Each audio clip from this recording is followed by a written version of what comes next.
और कितना सुंदर शिव महापुराण में दो, एक शमी पत्र, बेलपत्र, मंदार, धतूरा, इन सब की बड़ी महत्वता होती है, बड़ी।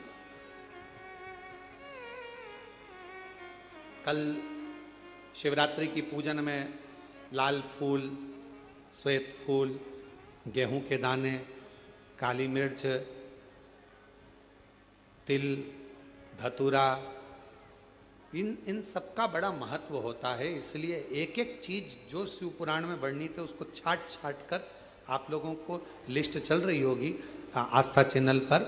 और पूरे आस्था चैनल पर हमने कहा है आस्था वालों को कम से कम पूरी कथा में 10 से 15 बार थोड़ी थोड़ी देर ठहरा कर उस लिस्ट को दिखाएं, जिससे लोग अपने मोबाइल पर उसका फोटो खींचें। अगर मोबाइल से सभी से कहेंगे कि वो जब लिस्ट दिखाई जाए पूजन सामग्री की, तो आप अपने मोबाइल से फोटो खींच लो, और जितने आपके मोबाइल में ग्रुप जुड़े हुए हैं व्हाट्सएप पर, सबको फोटो खींचा हुआ और लिखकर डाल दो कि कल शाम को 7 बजे से 8 बजे तक ऑनलाइन शिव जी का अभिषेक शिवरात्रि के पावन अवसर पर, और उसके पूजन की लिस्ट ये है।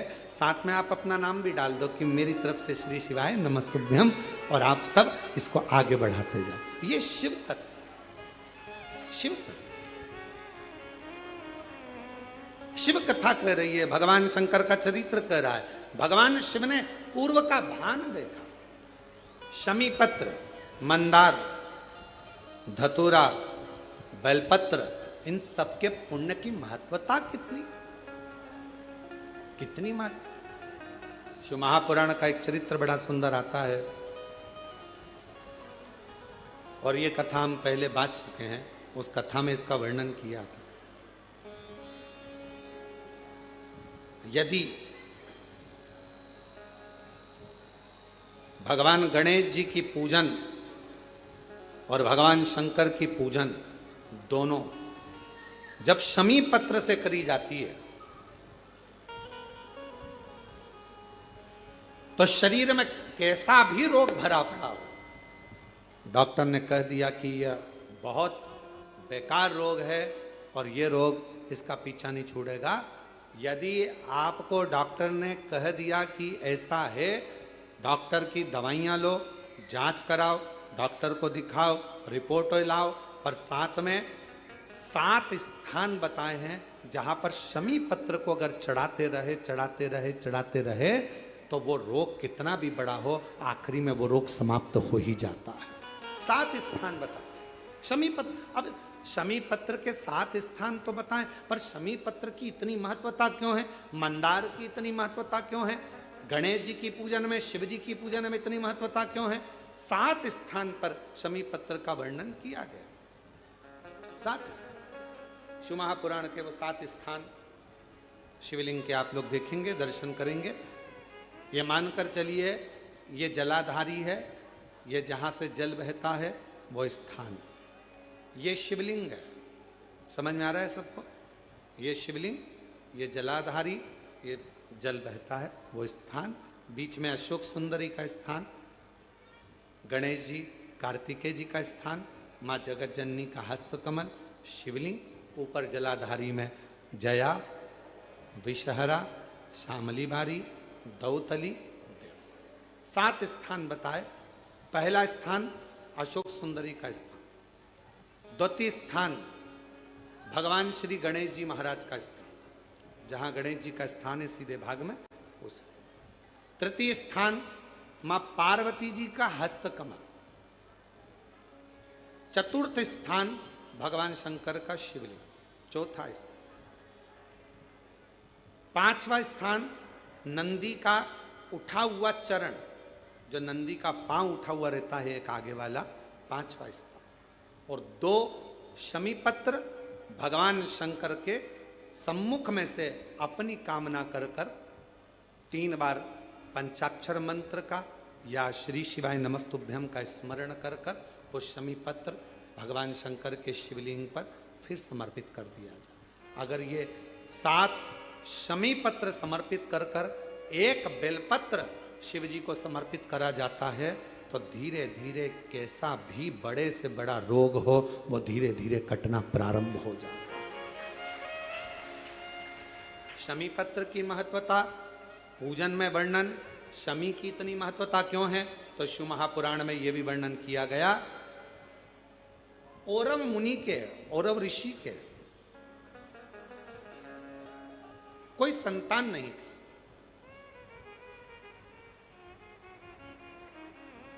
और औरव ऋषि की कोई संतान नहीं थी, बड़े दुखी थे।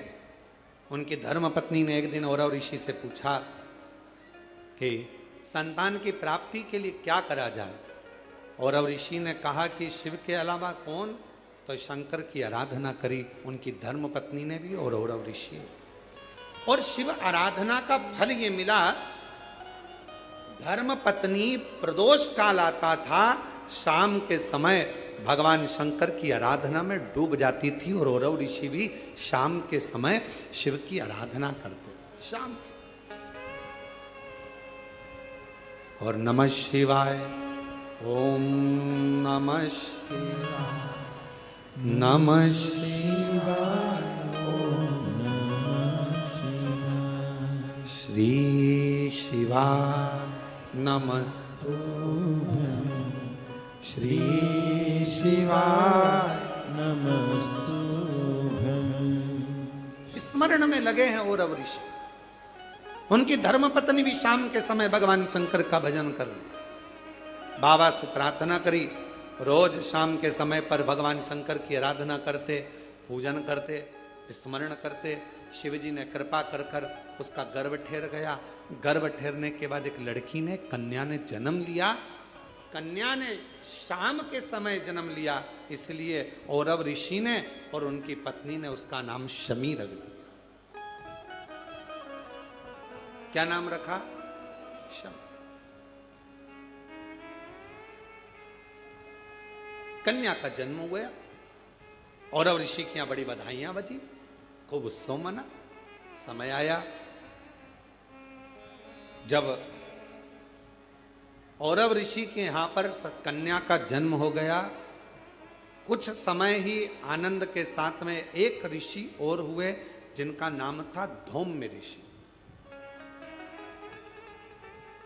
और धौम्य ऋषि के यहां भी एक बेटे का जन्म हुआ जिसका नाम मंदार रखा। क्या नाम रखा? मंदार। एक कन्या जो औरव ऋषि के यहां जन्मी उसका नाम शमी था। धौम्य ऋषि के यहां जो बालक जन्मा उसका नाम, जम के बोलो सब लोग, मंदार। मंदार जानते हो ना, फूल होता ना मंदार का, आंकड़े का फूल जो होता मंदार। कई लोग हमसे कहते हैं, आप कहते हो संतान प्राप्ति के लिए आंकड़े की जड़ का, सफेद आंकड़े की जड़ का प्रयोग करो, मंदार की जड़ का प्रयोग करो। उसका कितना महत्व है जरा देखो तो शास्त्रों।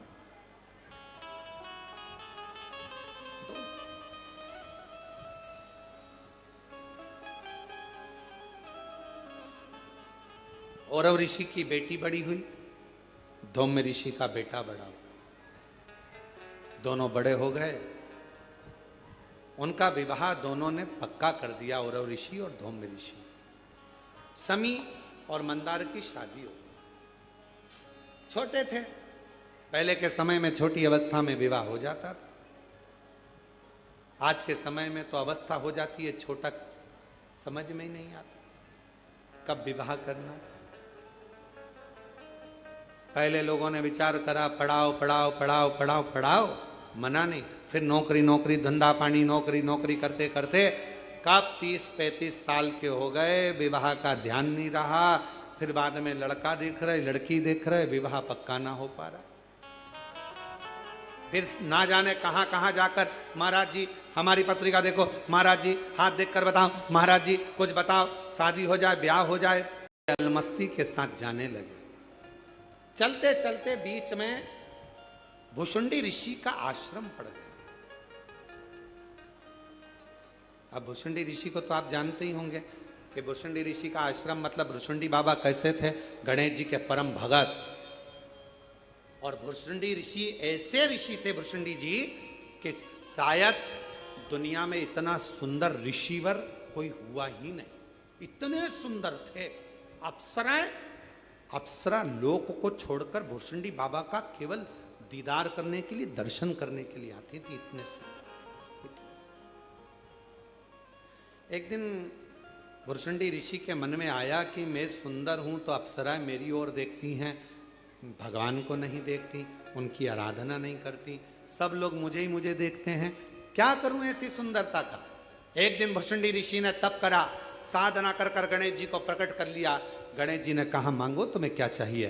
कहा बस इतनी कृपा कर दो, जैसे आपका हाथी का मुंह लगा है मेरा भी हाथी का मुख कर दीजिए। जैसे ही कहा तो गणेश जी आश्चर्य में पड़ गए कि हाथी का मुख लगाओगे लोग क्या कहेंगे, तुम इतने बड़े ऋषि हो, इतनी सुंदर तुम्हारी काया है, तुम्हारा मुख इतना सुंदर है कि देवलोक की अप्सराएं तुमको देखने के लिए आती हैं, देवता तुम पर आश्चर्य करते हैं और तुम हाथी का मुख लगाने की बात करते हो। हाथी का मुख, लोग क्या कहेंगे। भुर्सुंडी बाबा ने कहा कि प्रभु बस कृपा करो, तुम तो मुझे हाथी का मुख लगा दो। गणेश जी ने कहा चाहिए काय के लिए, तो कहा मेरे भजन में लोग परेशान कर, परेशान। हाथी का तथास्तु। गणेश जी का मुख, सिर पर मुकुट होता था। भुर्सुंडी बाबा का कभी आप दर्शन करेंगे, गणेश जी का मुख लगा है, शरीर मनुष्य का है, ऋषि का, सिर पर जटा बंधी है, जटा। भुर्सुंडी बाबा का हाथी का मुख, सिर पे जटा।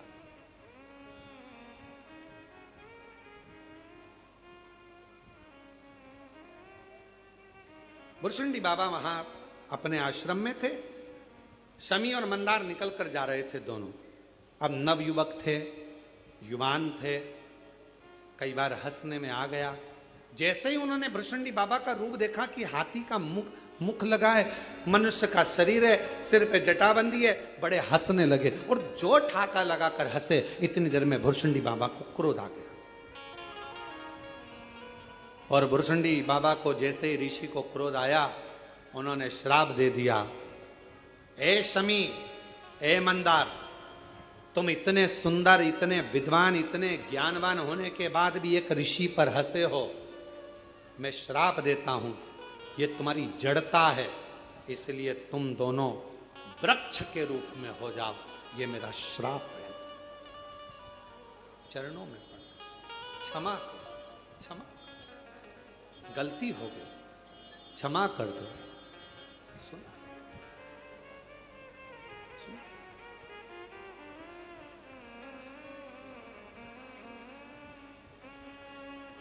बहुत समय हो गया, ना तो शमी आई, ना मंदार आया, ना शमी आती है ना मंदार आता।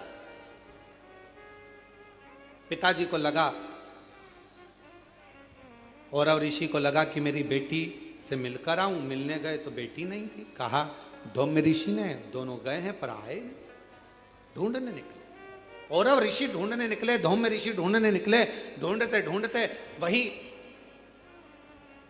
उसी स्थान पर भुर्सुंडी ऋषि के आश्रम पर पहुंच गए।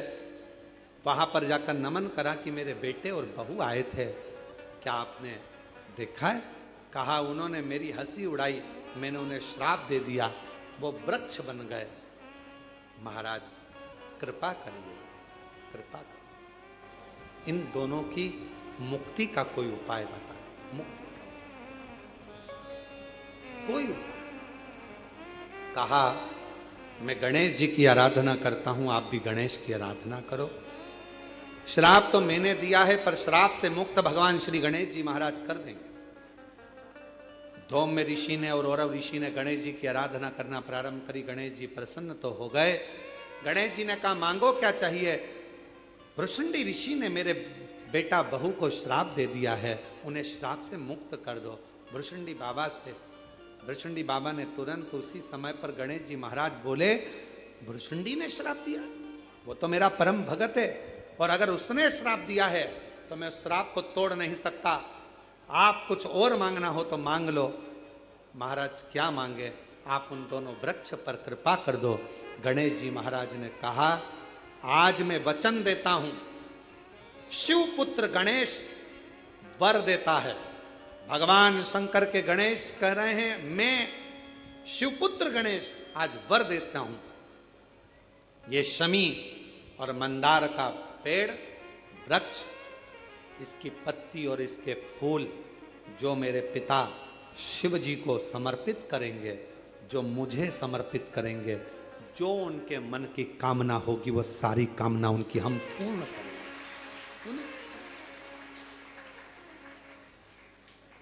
अब चलते चलते धूम में ऋषि ने हाथ जोड़ दिए, प्रभु दोनों विषैले हैं, दोनों कटीले हैं, विषैले हैं। अब देवता तो इसको स्वीकार नहीं करेंगे ना। गणेश जी महाराज ने कहा देवता स्वीकार करे चाहे नहीं करे, मेरे भगवान शंकर और मैं मंदार के पुष्प को और शमी के पत्र को स्वीकार करेंगे। जो मनुष्य शमी के पत्र से हम दोनों की आराधना करेगा, मेरे पिता शिव जी की और मेरी आराधना करेगा, भूलवश भी शमी के वृक्ष का दर्शन जिस दिन व्यक्ति को मनुष्य देह में हो जाएगा, शमी के वृक्ष का यदि वो दर्शन भी कर लेगा, उस दिन 12 ज्योतिर्लिंग के दर्शन का पुण्य फल प्राप्त हो जाएगा। शमी की इतनी महत्वता, मंदार की इतनी महत्वता, इतनी। शिव महापुराण की कथा कहती है कितना भी रोगीला व्यक्ति है, कोई बड़ा रोग से ग्रसित व्यक्ति है, वो रोग मिटी नहीं रहा, उसको केवल एक काम चालू कर देना चाहिए, भगवान का पंचाक्षर मंत्र का जाप करे, डॉक्टर से जांच कराए, औषधि ले, डॉक्टर को दिखाए, दवाइयाँ ले, जांचें कराए, डॉक्टर को शिव मानकर उसकी दवाइयों का सेवन करे, साथ में शमी पत्र भगवान शंकर को चढ़ाना प्रारंभ करे। शमी पत्र यदि वो प्रतिदिन नहीं चढ़ा सकता तो सोमवार, शनिवार, कुछ अष्टमी, प्रदोष, शिवरात्रि ऐसी तिथियां हैं जिस दिन भगवान शंकर को शमी पत्र अगर चढ़ाया जाता है तो व्यक्ति के जीवन का कैसा भी रोग हो वो धीरे धीरे समाप्त होता चलेगा। शमी पत्र के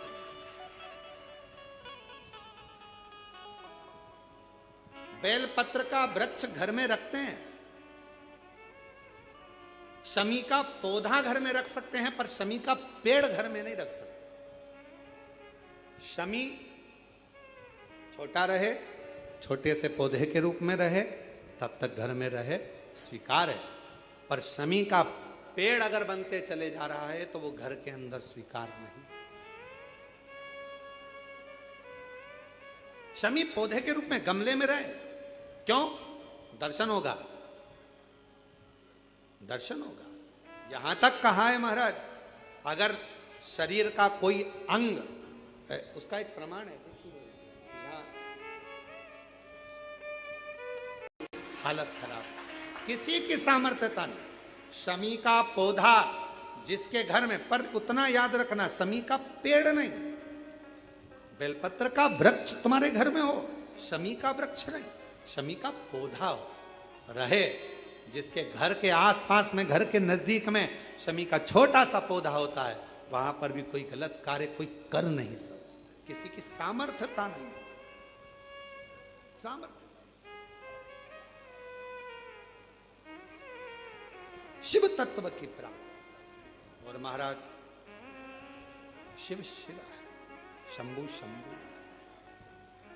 ओघड़दानी ओघड़दानी। शिव महापुराण में लिखी है कि जिस घर के अंदर शिवलिंग नहीं हो, जिस घर के अंदर अगर छोटा सा भी शिवलिंग नहीं है, तो उस घर का पानी पीने का भी यहाँ पर वर्णन नहीं किया गया कि आप उस घर का पानी। काबरा जी, लिंग पुराण में, शिव महापुराण में, स्कंद पुराण के काशी खंड में, अवंतिका खंड में, केदार खंड में, सब में वर्णन किया गया कि घर के अंदर यदि एक छोटा सा भी शिवलिंग है,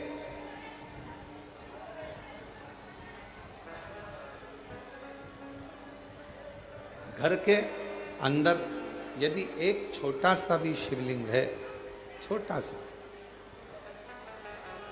और वो घर फिर किसी का भी हो, अगर छोटा सा शिवलिंग घर के अंदर है, फिर वो घर किसी का भी हो, उस घर का जल स्वयं गंगा के जल के बराबर।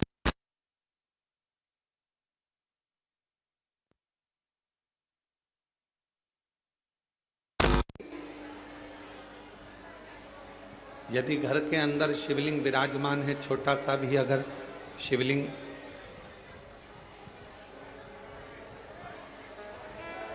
बाहर आवाज नहीं जा रही है, उस आवाज की व्यवस्था करो। माँ कावड़ में माँ सीवन का जल लेकर जब तुम चलो और तुम्हारे कंधे पर जब वो कावड़ का जल तुम्हारे कंधे पर आए, उस समय पर तुम इतना याद रखना कि तुम माँ सीवन का जल लेकर नहीं जा रहे हो, तुम भागीरथ बनकर गंगा जी को कावड़ को सिर पर रखकर लेकर, तुम भागीरथ बन गए, तुम गंगा को लेकर जा रहे हो अपने शिव के लिए।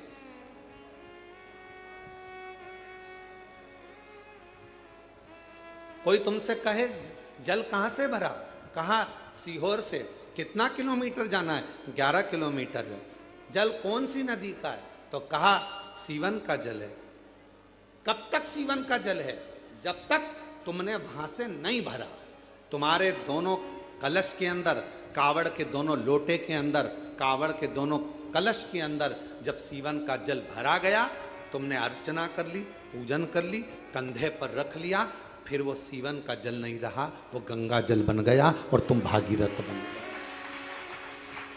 उस समय पर तुम भी लीलाबाई, कमलाबाई कब तक थी, जब तक तुम सीवन के तट पर पहुंची। तुम्हारा नाम राम सिंह कब तक था, जब तक तुम सीवन के जल पर पहुंचे। जब तुम सीहोर में सीवन नदी के तट पर पहुंचे, तब तक तुम्हारा नाम राम सिंह था, तुम्हारा नाम कमलाबाई था। और जब तुमने जल भर लिया तो तुम ना कमलाबाई हो ना राम सिंह हो, लोग तुमको कहेंगे तो कावड़िया ही कहेंगे, वो तुमको नाम से नहीं पुकारेंगे। कावड़िया का मतलब ही यही है, कावड़ लेकर जाने वाला। कावड़ का मतलब होता है कि गंगा के जल को भगवान शिव तक लेकर जाने वाला गंगा।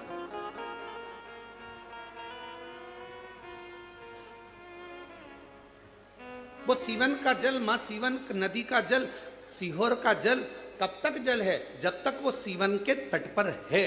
तुमने कलश में भरा, तुमने कंधे पर उठाया, बाबा का नाम लिया, कंधे पर लेकर चले, कंधे पर रखते ही वो जल गंगा का जल हो गया। और तुम ना कमलेश, ना बिमला, ना राम सिंह, ना ढोलू सिंह, कुछ नहीं, तुम तो केवल कावड़िया भागीरथ हो गए और भगवान शिव के दरवाजे पर जा रहे। अब यहां किसी का नाम नहीं,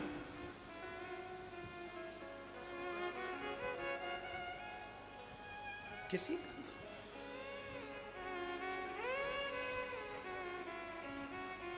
क्या देखेगा वो, क्या देखेगा वो? महाराज, जब आप जाओगे उसके दरवाजे पर, जब आप उसकी चौखट पर जाओगे, उसके द्वार पर जाओगे, क्या देखिए?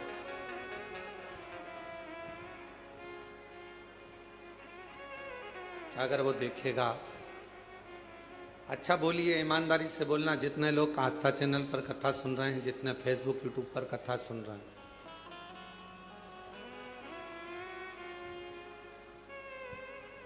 और जहां आप लोग पंडाल में बैठकर भी कथा सुन रहे हैं, वो भी जरा सावधानी से बोलना।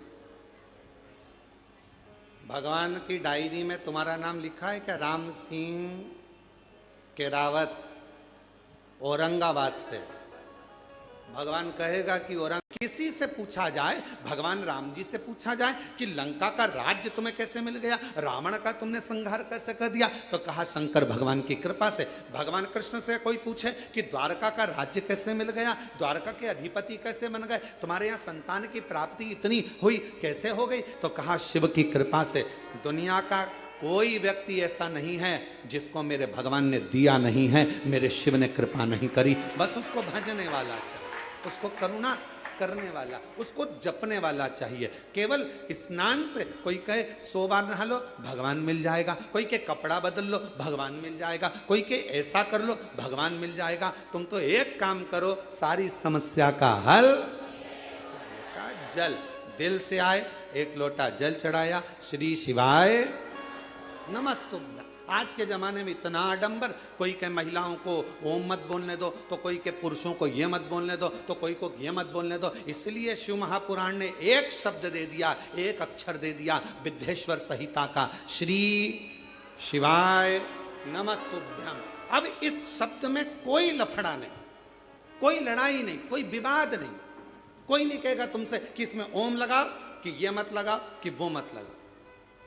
आज के जमाने में लोगों ने, अरे मां जगत जननी जगदम्बा अम्बा पार्वती पंचाक्षर मंत्र का जाप करती हैं। नमः शिवाय, ओम नमः शिवाय, नमः शिवाय। शमी का वृक्ष, जिस शमी के पत्तियों को शिव लेते हैं, उस शमी के डाली पर पक्षी भी नहीं बैठता, क्योंकि कांटे सबसे ज्यादा संख्या में शमी के वृक्ष में, उसको नहीं लेता। देवता भी नहीं स्वीकार, कोई देवता नहीं लेगा। कांटे का है, कांटे का है, कांटे का है, कौन लेगा? पक्षी नहीं बैठता, कांटे लगे हैं। मंदार भी ये सही है, विष से परिपूर्ण है, पक्षी बैठना पसंद नहीं करते मंदार के पेड़ पर, मंदार के पौधे पर। विष, अगर मंदार का फूल आप शंकर जी को चढ़ा रहे हो, फूल तोड़ते समय तुम्हारी आंखें नीचे होना चाहिए, क्योंकि मंदार का टूटने पर अगर उसका दूध हमारी आंखों में चले जाता है तो आंखें खराब हो जाती है। अब जरा सोचिए, विचारिए कि कितना विष होता होगा, कितना विष भरा होता होगा। कौन देवता स्वीकार करेगा? कनेर का पुष्प कौन देवता स्वीकार करते? जो पुष्प कोई ना ले वो मुझे दो, जो पत्ती कोई ना ले वो पत्ती मुझे दो, मुझे वो दे दो जो किसी काम का नहीं है, क्योंकि शिव कहते हैं जो किसी काम का नहीं होता वो मेरे काम का होता है, और मेरे काम का हो गया तो फिर वो जगत के काम का होगा। जो मेरे काम का हो गया वो पूरे जगत के काम का हो जाएगा, पूरे जगत के काम का।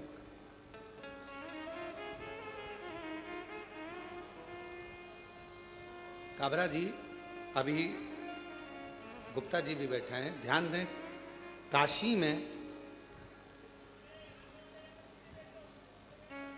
जो विश्वनाथ जी का प्रसाद बनता है, जो काशी का प्रसाद डब्बे वगैरह जो जाते हैं प्रसाद के रूप में, काशी में जितनी बेलपत्र चढ़ती है, जितनी बेलपत्र, उस बेलपत्र को पीसकर सुखाकर उस बेलपत्र का ही प्रसाद वितरण किया जाए। अभी काशी में एक नई बात आनंद की होगी, और पूरे काशी वासियों को मैं उसके लिए धन्यवाद देता हूं कि बेलपत्र का सदुपयोग प्रारंभ आपने करवा दिया। और मैं सबको बताना चाहूंगा, हमारी उज्जैनी में अवंतिकापुरी में जो पुष्प अवंतिका नाथ को, मेरे महाकाल बाबा को चढ़ते हैं, जो बेलपत्र मेरे महाकाल बाबा को चढ़ती है, वो सारी बेलपत्र पुष्प जाते हैं, और उससे गुलाल, उससे अगरबत्ती, धूप बत्ती और अन्य सामग्रियां, हवन सामग्रियां ऐसी निर्मित होती है जो संपूर्ण जगत का कल्याण कर रही है। संपूर्ण जगत।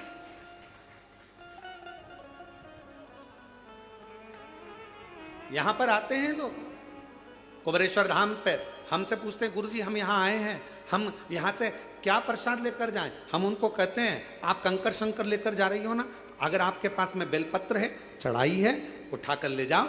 किसी ने बेलपत्र पूजन कर कर चढ़ाई है, तुम्हें रोड पर, यहाँ पूरे ग्राउंड में कहीं बेलपत्र अगर पड़ी हुई मिल रही है, उसको उठा लो। अगर यहाँ 2 दिन ठहरे हो, सुखा लो, नहीं सुखा सकते संभाल के रख लो। घर जाना, सबसे पहले प्रसाद में वही बेलपत्र का पत्ता तोड़ तोड़ कर देना, फिर बाबा देखो कैसी कृपा कर, करुणा कर। कोई पूछे तुम कुबेरेश्वर बाबा के धाम गई थी, वहां से क्या लेकर आई? तो बेलपत्र लाई हूं, रुद्राक्ष लाई हूं और कुबेरेश्वर धाम का कंकर शंकर लाई। बस मैं रुद्राक्ष स्वयं के लिए लाई हूं, परिवार के लिए लाई हूं। मैं ये कंकर शंकर खुद के लिए लाई हूं, परिवार के लिए लाई हूं। और बेलपत्र का पत्ता, ये बेलपत्र सब पूजन कर रहे थे, जमीन पर छोड़ रहे थे, मैंने उसमें से प्रसाद के रूप में मांग लिया, क्योंकि कंकर शंकर तो सब एक हैं। आपने विनय कर कर उनसे बेलपत्र मांग ली, देना बाबा घर के लिए प्रसाद के रूप में। मैं ये बेलपत्र लेकर आए, बेलपत्र लाए, दे दी थोड़ी थोड़ी थोड़ी। और विश्वास कहता है उस बेलपत्र का आनंद आपके जीवन में वो सुख लाता है कि आनंदित जीवन अपने आप प्रारंभ हो जाता है।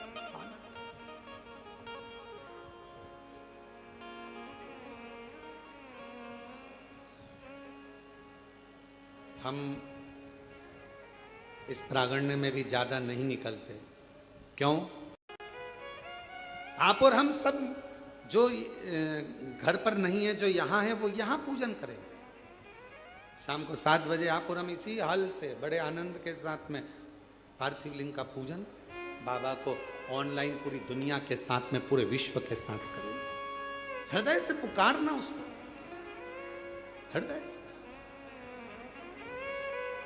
और आखिरी में जब पूरी पूजन हो जाए, पंडित जी विसर्जन का मंत्र बोल दें, और अगर मंत्र ना भी लाइव में आ पाए, आखिरी में पूजन होने के बाद विसर्जन का भाव रखते हुए बाबा से झोली पसार कर कह देना, बाबा कुबेर भंडारी खूब भंडार भरना, रिद्धि सिद्धि के साथ पूरे परिवार के साथ हमारे घर में सदा विराजमान रहना,